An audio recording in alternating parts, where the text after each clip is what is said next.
I funded through credit cards. I had a $100,000 SBA loan. Money goes fast. Unilever acquires your company for a reported $100 million.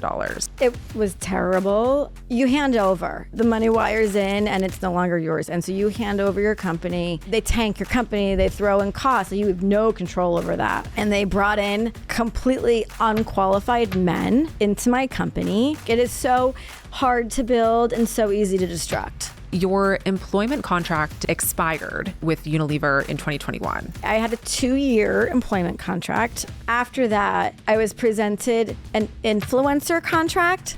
Oh, stop it. What was your reaction to that? Fuck you. I'm Sammi Cohen, and this is Social Currency, a podcast that unpacks the stories that are shaping business, culture, and the intersection of the two. Reinventing the way people think about laundry might not sound glamorous, but Gwen Whiting turned it into a lifestyle movement that epitomized luxury. As the co-founder of the Laundress, Gwen elevated laundry into a premium category long before non-toxic and eco-friendly became marketing must-haves. And in 2019, the Laundress was acquired by Unilever for a reported $100 million. But what looked like a dream deal from the outside became a nightmare when there was a massive recall of about 8 million products. In this episode, Gwen speaks candidly about all of it, plus the highs and lows of scaling a cult brand, what she would have done differently in the acquisition, and the emotional toll of watching a company that you built face a public crisis from the sidelines. And even if you think you know Gwen's story, she shares some things in this conversation today that she's never opened up about before. Gwen also shares what brought her back into the cleaning space with her new venture, The Fill, and why she's betting on a totally different business model this time around. Plus, her take on the changing face of brand loyalty, the rise of celebrity cleaning lines, and the underrated art of knowing when to walk away. This is Gwen Whiting's Social Currency. Gwen Whiting, welcome to Social Currency. Thank you. I'm so happy to be here. To kick us off, I read that you studied fiber science and apparel design at Cornell. So when you were in college, what did you think you were going to do with your career? My dream was to work at Ralph Lauren. I had actually interned at Ralph Lauren in high school, believe it or not. And then I continued in college, and then I had other internships and did other things. But that is where I wanted to work. That was my dream job. And I backpacked for a while and wandered before I had to put all my pennies toward my deposit for my apartment. But then, yes, that's where I ended up.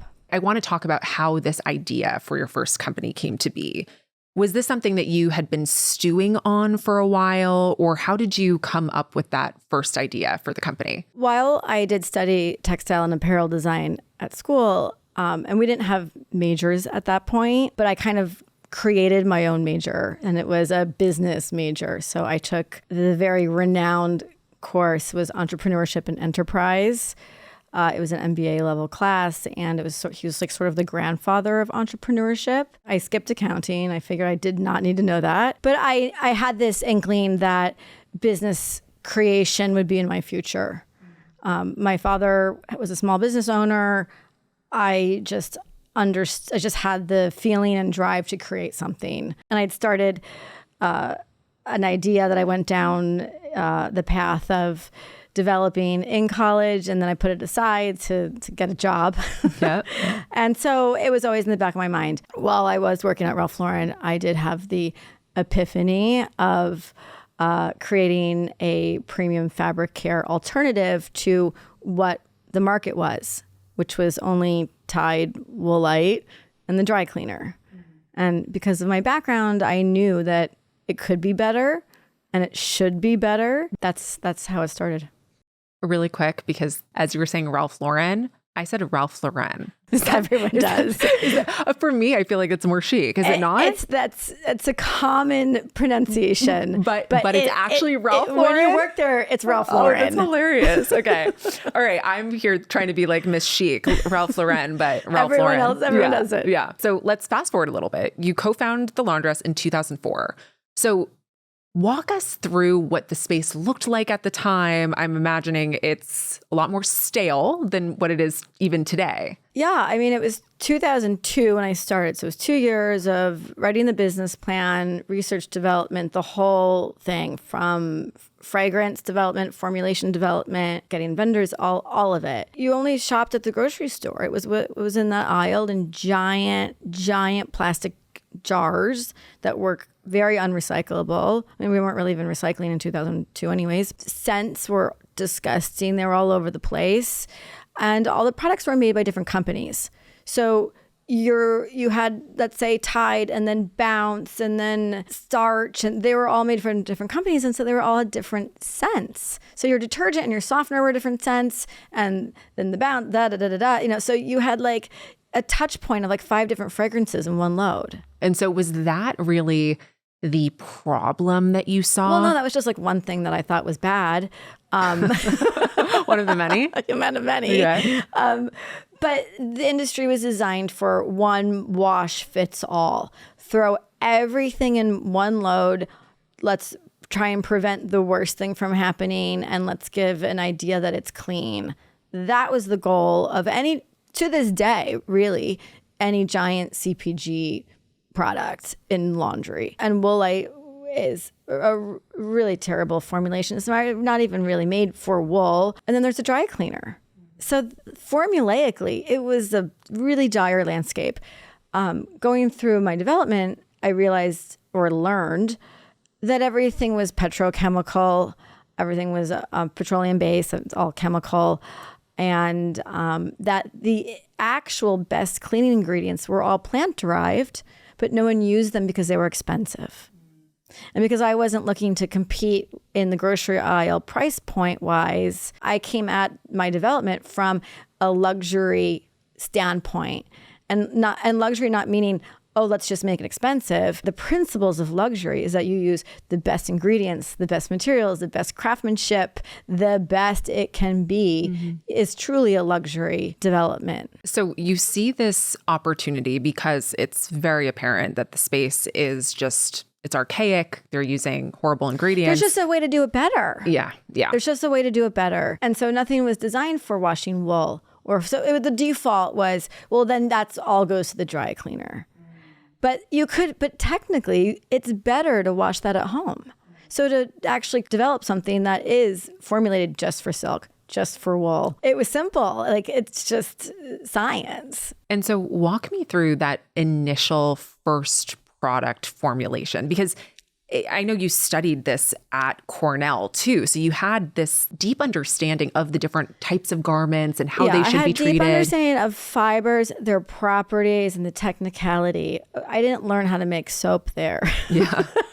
So I reached out to a professor who was also the head of our department at one point and a dean at that point, and said, hey, I never took your classes, because she taught the PhD students. Like, they were doing incredible things, like making materials for like heart transplants, not like what I was doing in the design program. But I reached out to her, and I don't remember why, but I knew that she was a PhD and her specialty was detergency.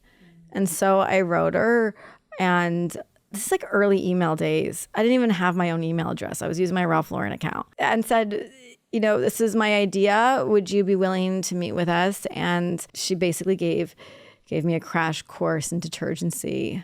Wow. And that was the launch, pushing the raft out to go create. I didn't even know that detergency was a word, by the way. I'm learning that's my word of the day. You're detergency. Expanding your CPG knowledge. Yes. It's kind of like detergent and urgency combined. So that professor was instrumental in the development of the product. When you were building in this space too, just for the listeners, because we're going back to the early 2000s where this is before clean beauty or everything. Eco-cleaning. Yeah. Like, let's start. This is the thing. Clean food wasn't even. Yeah. So I always timestamp myself. I graduated in 1998. I'm 49 years old. I started in 2002. I launched in 2004. Amazon was still selling books. Yeah. Whole Foods was one store in Texas. This norm of our landscape now is so different. And so I really have to go back to what it was then. There was a alternative detergent cleaning aisle in the health food store. Wow. And it had like deer and rainbows on it and didn't work. That was the landscape. But you were like hippie enough that you didn't care. Or like Dr. Bronner's. One of my favorite quotes from the previous president of Seventh Generation, who I highly respected, he would tell the story that the Seventh Generation customer bought all of their products knowing that they really didn't work or weren't that good, but they cared so much that they still bought it anyways. It was a different time. Because now people really do care. Yeah, well, I mean, this is 25, plus years later. Because you were so early and the industry looked so different, consumer education was so different than it is now. You said that you knew right away that you were coming in at a different price point because of the ingredients you were using. It sounds like you had this, maybe it was intuitive knowing. How did you know that people were going to be willing to pay for the ingredients that you were putting in and for everything that you were doing? Because there were no other players really doing it. My strategy was basically to sell it anywhere but the grocery store, and bringing the product to the environment that made sense, where they are complementary. The best part about what I created was my product was friends with everyone. My product only made another category be better. So I could sell in the lingerie department and make those goods shine and last longer. I could sell in a baby store, in a jeans, denim bar was a new thing, cashmere, novelty gift, bedding and bath. Like, I was complementary to everybody else's brands, which was really helpful. What wasn't helpful was it was so early, and this is still when department stores reigned. They were dying daily, but when I started, I still tried to get into Marshall Fields in Chicago. And I believe it was Marshall Fields who told me that they didn't have a soap buyer. Wow. Like, they were so siloed. Where you had like bedding and bath, cosmetics, maybe like homeware, pots and pans, the whole home goods. But then they're like, we don't have a soap buyer. We can't buy your product. And it was so narrow. And it was like, so that was very clear early on that the traditional department store they didn't know where to put us. They didn't have this like lifestyle brand emporium or assortment. Some of them got it. Some of them did. Bergdorf started with us in hosiery. Harrods got us really early on. Liberty in London, they understood novelty and gift, and they had better merchandising. But traditional didn't get it for a really long time. It sounds like your go-to-market was, okay, we're not doing these supermarkets, grocery stores. We're going to go into these specialty retailers. How was getting in front of the customer? Because once again, to bring us back to the times, this is before Facebook. This is before Instagram, any social media. It was such a nice time. Remember those days? Yeah. You probably actually don't. I was a little bit younger. But I'm genuinely curious how you got so much consumer education in a time where it wasn't as easy. It was actually such a magical time because there was a power of press. The magazines were read. Like, you looked forward to the amount of people, predominantly women, who looked forward to that Real Simple magazine every month. Wow. Was legit. And they trusted it. It was like a Bible. Like, you'd cook everything that they said. You would get inspired to like organize your drawer because of them. And it was really powerful, and they had really incredible content. And so there was a natural space to be the cleaning authority, to be the expert. And I always said that I led with the solutions, as in the know-how. I also happened to provide the actual liquid solution. So it was together. You didn't get one or the other. You got both. For me, I'm very education focused, forward. I want to empower my consumer to get the best care, how to use it properly. Now my people know what to do. That was incredibly important and powerful. So it wasn't just like a bottle and a Roundup on a swipe or a whatever. It was really like, here's how to wash a sweater by Gwen Whiting. It was a real authority. And, yes, you can buy this product. This is what I make, but this is really the empowerment piece. The other thing is I went to market at a trade show. And that's how you got in front of your buyers. Everything went big or D2C, and you really reduced the importance and the power from a local business and a small business. But those are the people who have loyal customers and who care and are easy to educate and share that education with their customers and nurture a brand. And that was who I went to market first to. And, I will never forget, like my first customer was in the South, or Lavender and Lace. She was a bedding store, and continued to be a loyal, dedicated, growing customer all those years. So it was a different landscape, but it was, you get in front of the right people and you have the right audience who cares. Yeah. It wasn't transactional. It wasn't a swipe or, I thought I saw something, it's like, it was really there. Truly a different meaningful. time. I mean, it was exciting. How would you describe the brand's trajectory then over the next 15 years? I funded through credit cards. I had a $100,000 SBA loan. That was the kickoff. That was the first production run. Money goes fast. Then I funded from 2004 to 2008 with credit cards. So it was a true never-ending sort of hand-to-mouth startup phase. I never raised money, and so the approach was very conservative, very thoughtful. Everything was oriented towards the best value for the brand and for the company and to be profitable. So we weren't spending on ads. The decisions were very intentional. How can we best grow our community, our users and support? And it is a consumer product. So you get loyal customers and with repeat. And then the trajectory of how the customers came to us was replicated over and over and over in every market we expanded to. They started with the wool and cashmere and the delicate. They saw the results. They were empowered. They're like, wow, this is so much better.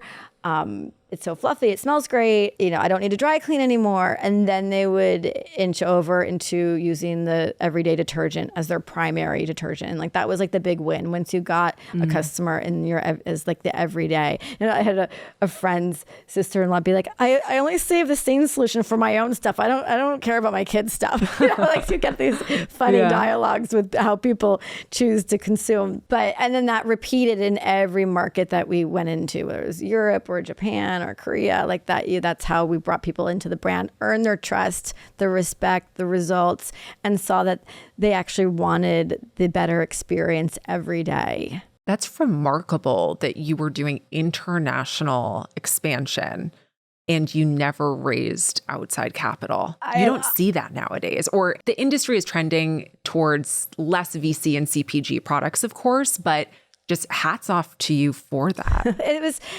it's relationship. Coming out of the gate, I had D2C, which wasn't a term. It was called, we had a website. Literally. And even having a website, there was a lot of feedback from retailers and from the stores. Like, well, you can't compete with us online. And I was like, I can't compete with you. You're in Alabama. And then the press was saying, well, you need to have a national retailer or we can't publish you as a press placement. I'm like, well, we have an internet. Everyone can buy from us. Yeah. And that was the dialogue. It was so early. I mean, this is the battles we were facing. We had to explain, I will not take your local clientele away from you. And a website is national placement, so you can feature us. Yeah. It sounds crazy now, but this is the reality. So starting with the three businesses right out of the gate had the quote D2C, e-commerce, wholesale to all these stores domestically. And then at the trade shows, we got the really early adopters. We had Lane Crawford from Hong Kong and all these great, really forward-thinking retailers started buying the brand right away. So then that brought us internationally ourselves. And then we were able, it was really in Paris at a trade show that I knew about because of Ralph Lauren. I went there with Ralph Lauren. So I knew that was an appropriate place to go to market. And it was really in Paris where we got our incredible distributor in Europe for Japan. And then the way that the markets trended then, and I still believe now, was that Japan was a trendsetter. Korea followed Japan, and then we got to a larger distribution for Hong Kong, Taiwan, and then eventually mainland China. But that was the trend journey. You said that those are the trendsetters in what exactly? In bringing in new brands and innovation. Okay. Yeah. And is that across, because of your work with Ralph Lauren, now that I'm saying it right, across the board in fashion or specifically in your space? Japan has always been leader in both fashion and they're really into it. Like they're diehard. Yeah. So like if you can become kind of a cult thing, like you are in it. Yeah. I mean, the last time I was in Japan at the end of my journey, they were all into Brooklyn. Everything was Brooklyn. The trend of Brooklyn. Yeah. Before Brooklyn was waffles, or then it was cupcakes. They go hard. Oh yeah. But they don't leave. So luckily, I kept my diehard customers in Japan. Over the summer, I went to South Korea, and it's funny that you say that because there's this area called Seongsu. And if I butchered the pronunciation, please don't come for me on that. But people who were from South Korea who were telling me where to go were saying it's the Brooklyn. Yes, so it's always the Brooklyn. Totally. Brooklyn of whatever. Yeah. Okay. They're like, I want to go to Brooklyn. They didn't want to come to New York anymore. They only want to go to Brooklyn. I was like, okay. You continued to scale up until 2019. When Amazon stopped selling books, they moved on to other categories. Luckily for our bottom line. Yes. So Unilever acquires your company for a reported $100 million, which is really any founder's dream in terms of having a big exit at some point. Especially if you own your company. Yeah. Especially if you never raise capital and you have lots of equity in that company. So it's a massive moment. How did that moment change the DNA of your company? It was terrible. You hand over. The money wires in and it's no longer yours. And so you hand over your company emotionally, physically, and culturally. I sort of struggled, and so I was still leading, but it's not yours. And I was kind of like on the back foot of, so who's in charge? I technically am, but I'm, it was very gray. When you hand it over, you can't protect it anymore. There's so much romanticism around exits, right? From people, of course, who haven't been involved in one. So that's the outsider looking in. When you went through it, what was an immediate surprise? So right after the transaction happened, I know there were a lot of unexpected things, which we'll get into, but was there anything right away that surprised you, shocked you, or you didn't expect? The first thing was that everything was talked about and you agree. And we had a foolproof, incredible plan to follow for growth and expansion and unlock the markets that we hadn't been into, i.e., premium grocery, finally going in. I ran the company so crystal clear, such a clear vision. It was so obvious. One step was, unlocking another area or market or category, but which were investments year over year, a new investment. We're self-funding. So we invest in another market, we invest in a website, we invest in a store. It was very thoughtful. And so we had this really clear plan to grow and expand. And the plan died in the deal room. It never left the deal room. So now the next day we're like, okay, let's activate. This is so exciting. Let's do it. And there was no structure or plan or person to actually do anything. As a founder, it's really a surprise when you're getting so much lip service. And part of the reason why you're agreeing to do the deal is because all of these exciting things. Yes. So then the next day I'm like, okay, who do I call? Yeah. Where's the HR person who's going to come transfer a 401ks? And I called someone and they're like, we don't do that. And I was like, excuse me? But it was there was no one to do anything. And fundamentally, no one does anything, period. Nobody does anything. No one cares. There was the roadmap again died and there was no one to do anything. And that was what was shocking. Is there anything, knowing what you know now, that you would have negotiated differently in the deal or changed even deal terms? Is there anything that you wish that you had done differently on that front? Luckily, I got a good deal for myself. So I had no earnout, cash deal. So I won on that front and fought hard. That was 13 months of fighting for that. And why I'm coming out of the gate with that is that's incredibly important because you get the lip service. Oh, we're going to blow it out of the water. You're gonna get all this extra money on an upside and an earn out and blah, blah, blah, which everyone drinks that Kool-Aid and usually falls for it. And then, they tank your company, they throw in costs. So you have no control over that after an acquisition. And so many companies and founders and businesses go down based on this like hype that how great they are and how much they're going to value they're going to deliver. And then you get squeezed because they throw, a bunch of uselessness into your business, which they did to me. I mean, I had an incredibly profitable, lean machine of a business. I mean, there was no room to move. It was so tight. And they brought, and it was an all-female team, and they brought in completely unqualified men into my company, who was incredibly demoralizing for my very efficient, qualified team to be like, what is this guy doing here? And I'm like, I don't know. So that's a thing, and we can genderize that as well. The profitability got ripped out within months.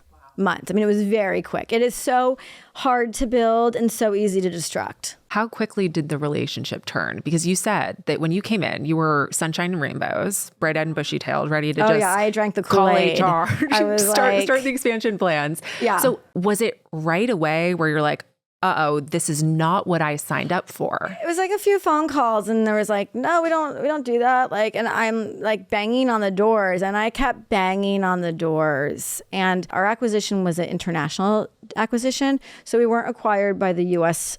team. Okay. So we weren't a U.S. acquisition. This is important because I couldn't go to New Jersey to the HR department. I couldn't call them as the legal department. I had to go through the international HR department, which was in India, who knew nothing about what the problems in the U.S. were or the needs. And they're like, I don't know, call someone else. It was like no accountability. No one did anything. When you were initially negotiating the deal, I'm sure they said, we do everything. Yeah, we are the biggest. The proverbial we. And I'll warn anyone for a we. Get a name, get a phone number.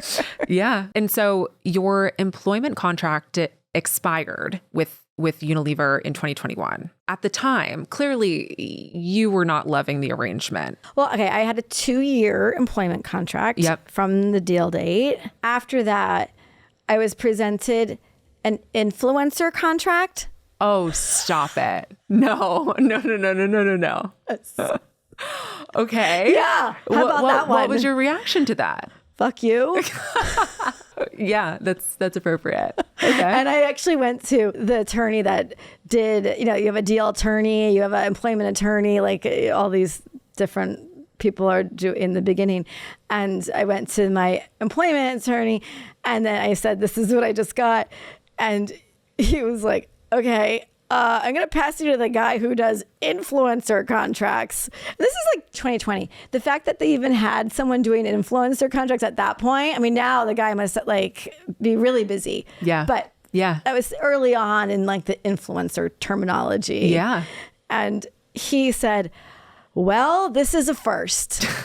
I've done thousands of these already. Now he's probably done millions. He said, I've done thousands of these, and I've never once seen a founder ever be given an influencer contract. And I was like, yeah, it's on brand.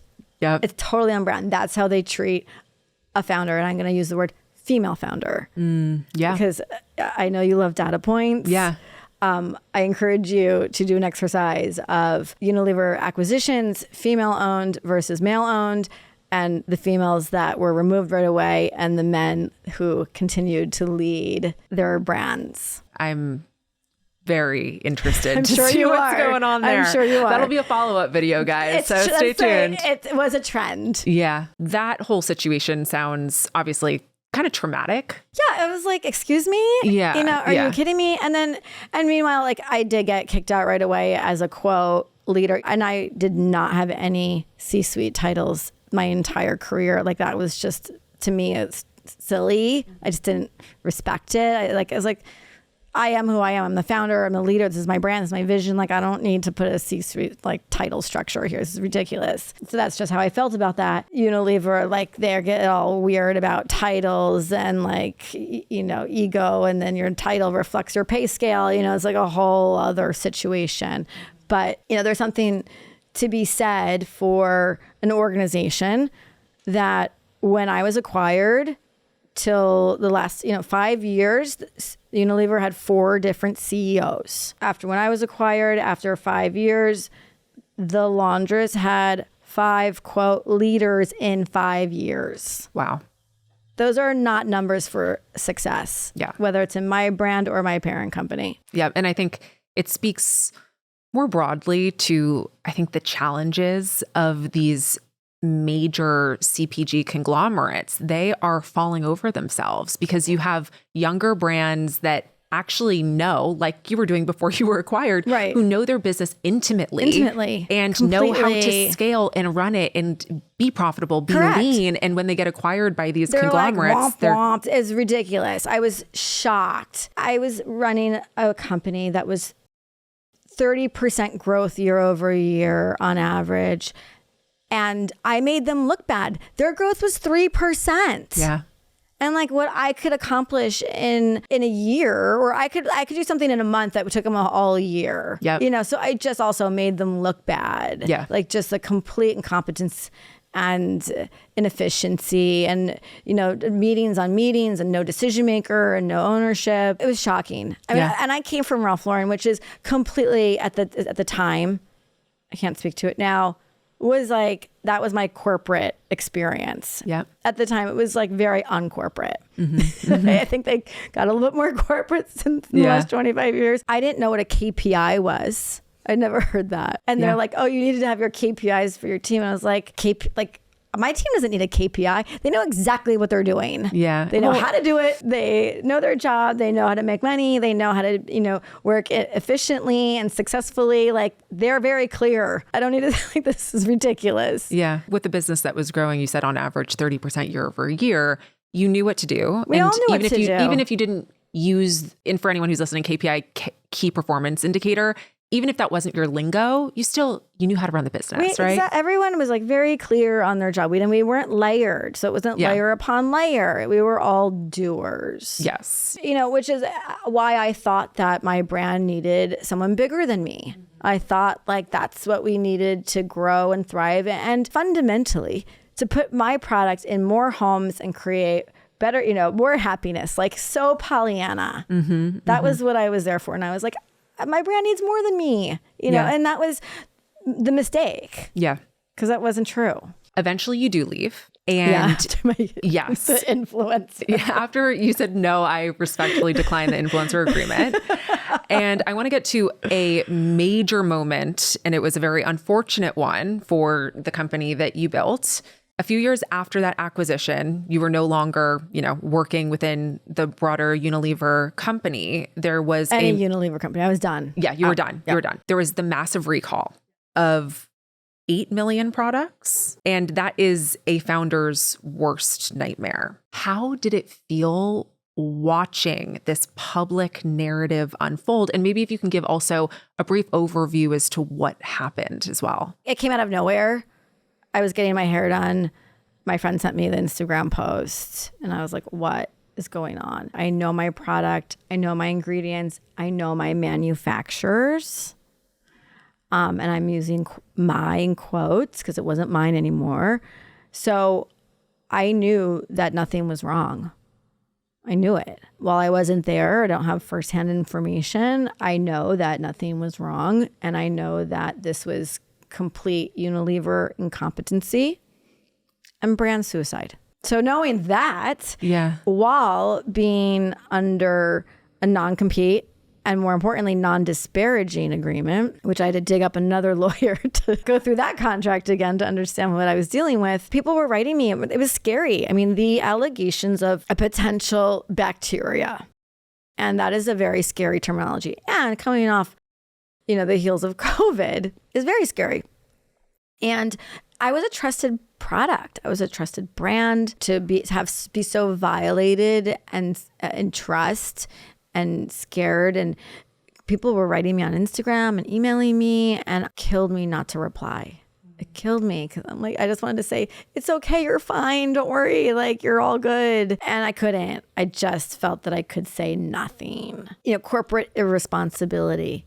It not only affects their bottom line. I mean, they had a very expensive acquisition. I don't have factual numbers, but I can only imagine they spent this probably same amount of money imploding the brand and then trying to rebuild what they ruined themselves. And when you say there was actually nothing wrong when the recall happened, or you said it was all Unilever, right? Unilever self-inflicted. Self-inflicted. Okay. So when there was this whole thing in the media about the potential bacteria. Potential. Correct. The word potential. Yeah, potential. So was there actually something to be concerned about with the brand? I wasn't there. You don't know, but I can tell you from what I do know and from all the tests and from the lawsuits and from all the different lawsuits of who's suing who, what, where, and when. Yeah. There have not, from my understanding, there has been no proof of any bacteria anywhere. That's interesting. And regardless, and from an insurance standpoint, they haven't been able to claim that. Like, there's a lot of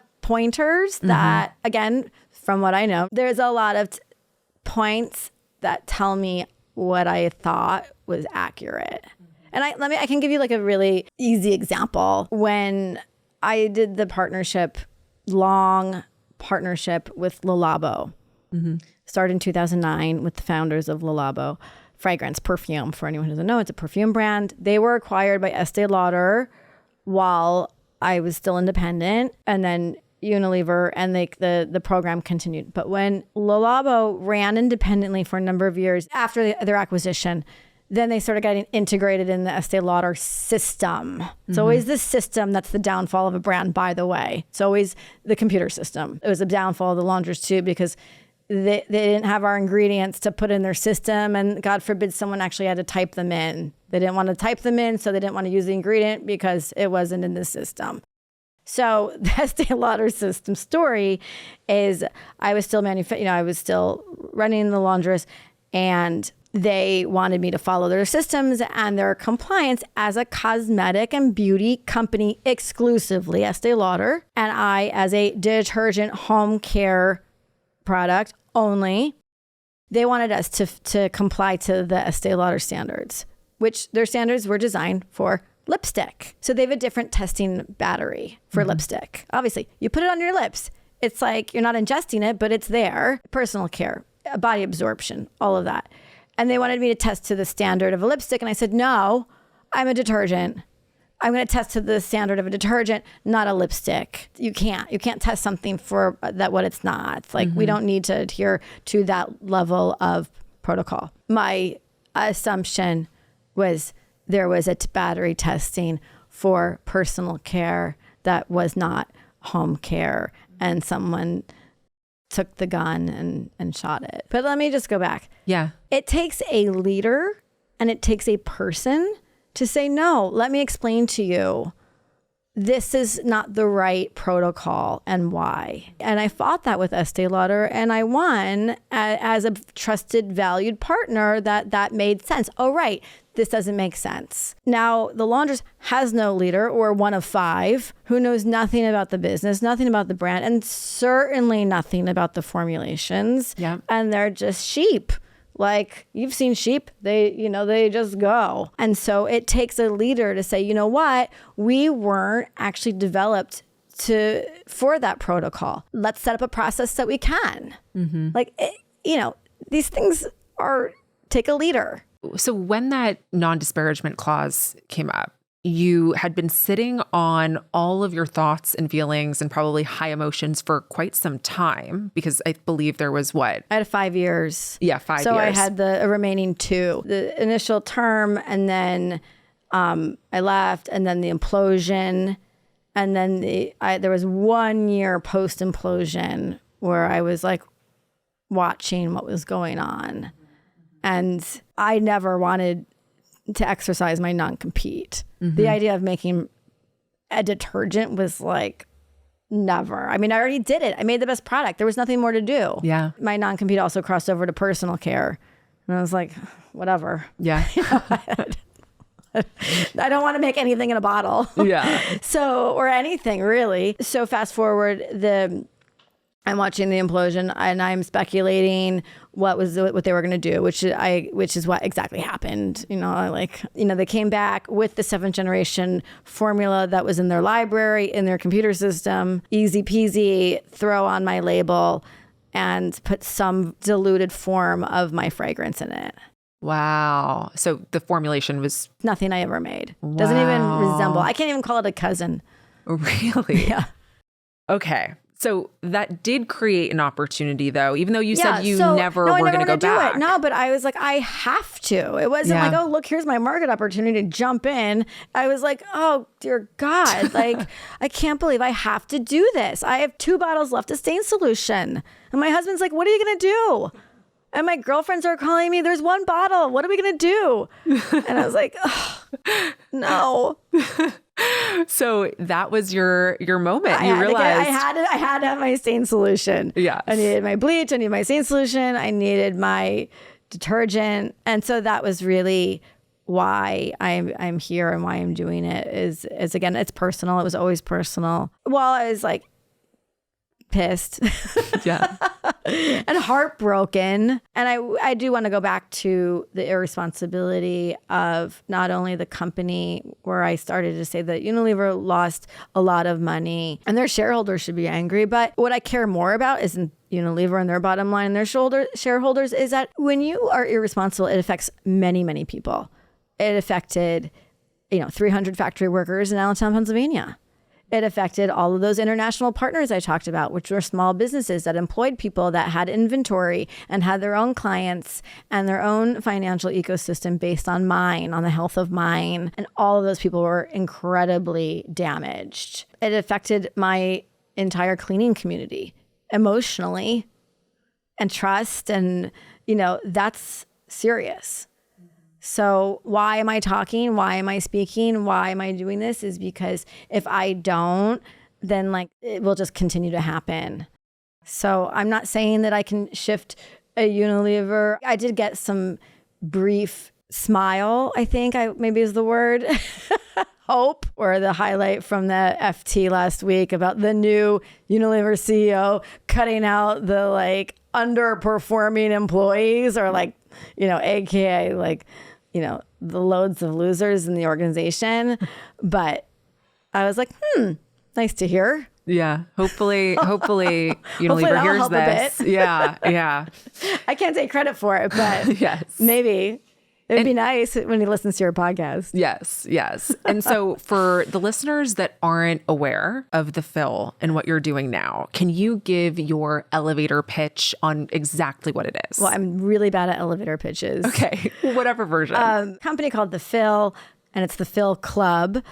And it is a membership community. It sounds really fancy, but you have to be a member to shop, but you shop whatever you want. It's not a subscription. And it is a membership because I am really catering to the consumers and my people who want to be with me in my community. I offer my own advice, know-how, personalization. You can call me, email me, whatever. Directly you? Yeah, me, of course. Oh, wow. It's completely accessible, which I gave away my know-how to everyone for all those years. And now this is private. This is for my space.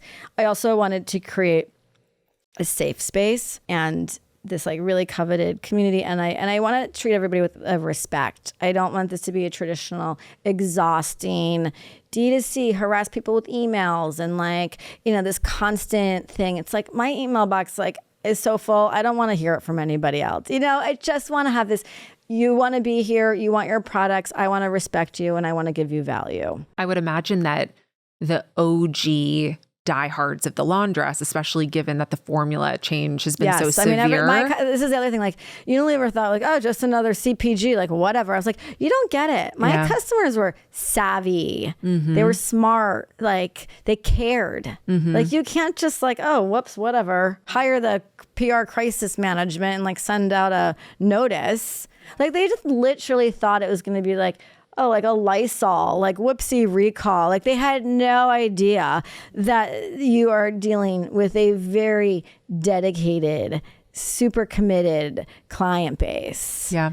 And, that it ended up on the cover of the New York Times Sunday, highlights sheet. And they're like, oh, this like dumb little brand we bought in the portfolio we don't even want anymore. Like they had no idea who they were dealing with. Yeah. And your customers from the Laundress that are so passionate specifically about your formulation, they've probably also bought into you, into Gwen as the founder and the person who has this expertise, who's going to give me all of the best tips and tricks and how to make my clothes last longer absolutely. And feel the best. You're clearly a core part of the business. You were before, you are now with the Fill Club. Do you see this business evolving in a similar way that the Laundress did? So what's the vision? What's the vision? This is a business model that I'm testing and I hope is an inspiration for a way to do business, but this is not, you don't set up a company like this to like have a giant CPG brand. Yeah. I'm not selling on Amazon. I'm not selling, it is a very deliberate model that isn't easy, but the customers that I do have and the people who do find me, and it's really finding me because I'm not doing meta ads. Yeah. I'm not doing that. I don't have TikTok. Like I am not doing that stuff. So it's like I'm doing traditional press and, trying to find my people naturally and like word of mouth and through trust, like old school. Do you find that the consumer's relationship, because even though you are bringing over your core cohort from the Laundress, you're still obviously finding tons of new customers.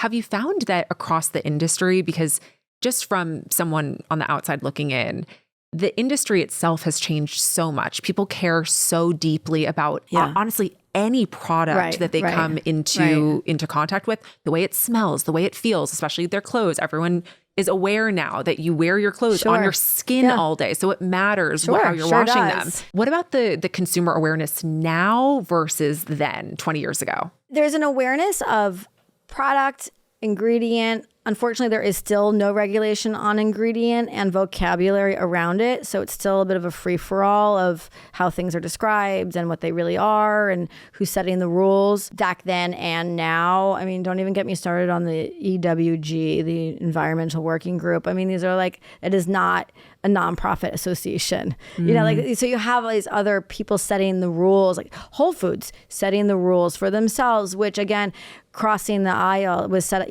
worked, their same protocol was for personal care, not for home care. So like nothing was really thought out and done well to actually protect consumers still, but you do have an awareness. So while you don't have a exactly educated central space that's coming from facts and science, you have people that are aware and do care what's in their food, what's in their personal care, and then really since COVID now they understand their home. But I still get this today. Well, I make specialty laundry care. Well, I don't do that. And so there is still a dissociation that even if you don't do your own laundry, that it doesn't matter what it's done in. And I'm like, okay, but like you said, you spend 99% of your time in your textiles. You spend hopefully 8 hours in them in your bed. The rest of the time, I'm sure like most of us are wearing clothes. It does matter. Just because you're not the doer. I said, and I'm like, okay, well, does it matter what's in your hamburger? You're not making that either. Yeah. But I'm pretty sure you care what's in that. I feel like the grandmother that created the path for all these other brands and the space. And, I'm proud that there are other brands and there's a lot of innovation and it's exciting. It's not competition to me. I feel like that's like my legacy garden, that those brands exist because of me and that feels good. Yeah. I mean, there are countless brands that, of course, more startup ones that have popped up now, but I mean, and Unilever opened up the landscape for all these people to get in when they decimated the Laundress and didn't sell product for 9 months. So it was like a heyday. They're like, oh my gosh, this whole market opened up for all this other opportunity that want my market share and have, I don't know, my exit. I don't know. For the audience that is listening, who now knows about the fill. Are there any other key differentiators that you think that every person should know about? Yes. I mean, that it is a membership club is its structure, but the fill for me was fun to go back 20 years later and like reevaluate and re-innovate in my space. And what do I want now? And so what I came through and what the fill is that it's really bringing wellness into your home. It's wellness into your cleaning practice. So the Laundress was created around fine fragrance. It was changing the like gross scent. You can't even call it fragrance. The scents that was traditional. The Laundress was fine fragrance, and the fill is all essential oil aromatherapy based. So my practice is that you can get wellness attributes. You can get aromatherapy. You can get like sensorial elevation and grounding and balance and all of these incredible byproducts of essential oils through your cleaning practice. So like I say, let life work harder for you. You can get a better night's sleep because you're sleeping in this like incredible grounding blend. Yeah. I mean, it sounds amazing. You use a surface cleaner, get like a little boost.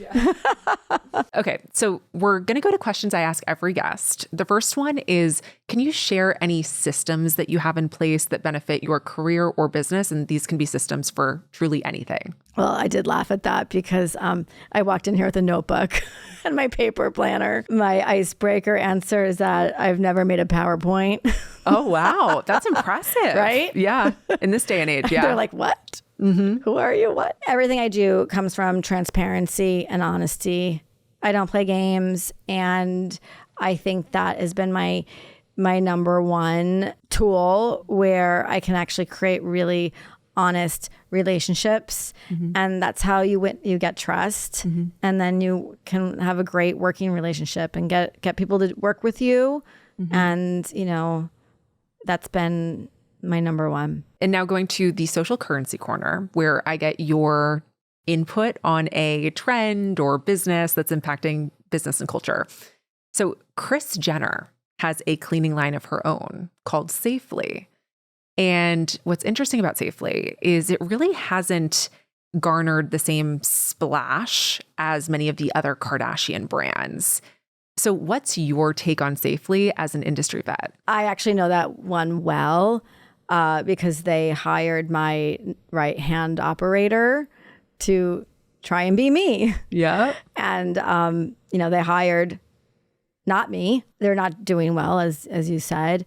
I understand they're been pulled from Whole Foods and like they're really not. I don't even know if they're going to stay in business. You need to have a purpose from a brand. And they were making really cheap product at a really cheap price point that wasn't effective and didn't really have a purpose. And I think you need a purpose and you need it to work. And, those are sort of key points in a brand.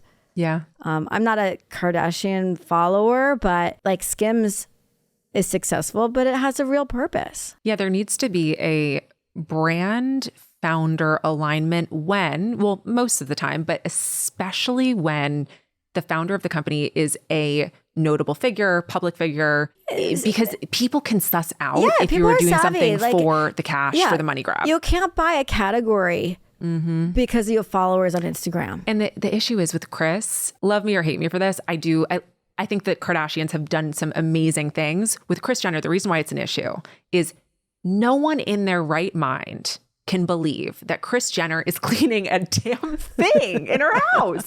She has people for that, right? They have people for everything. You see inside of the house for keeping up with the Kardashians or whatever it's called now, right? I go back to it. Like you have a founder, you need a purpose, you need a real connection and a trust, and it should work. 100%. Okay, let's end with the listener question. This one comes from Alex, and I already know you're going to have a hot take for this one. If you could give one piece of advice to a founder about what happens after an acquisition of their company, what would it be? Have a good therapist. There's like 3 lanes, right? You either are completely prepared to walk out the door, which you also need a therapist for, because that's like really aggressive to just walk out the door that day. There's no way I could have done it, but it's a good option.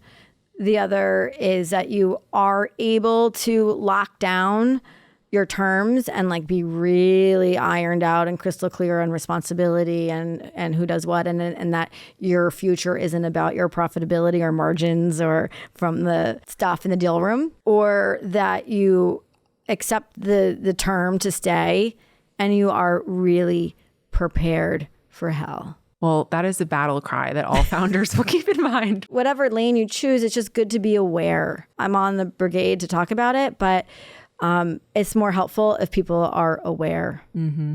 Gwen, this was an amazing conversation, so enlightening. And of course, I love a hot take, and you have plenty of them. But more importantly, I think what we just talked about, actually, the fact that you've been through this and you're able to speak so openly about the sides that people don't really ever find out about unless they go through it themselves. And I appreciate your honesty. And as there are so many aspiring founders, especially in the larger CPG space, I love talking to founders like yourself who can say, listen, I thought it would be this way, but it really ended up this way. Yeah, I know. I mean, listen, if you can have a profitable business and love what you do and make money and have a good income and living and create all these jobs and employ people and have factories running, like that's the win. Thanks for coming in today.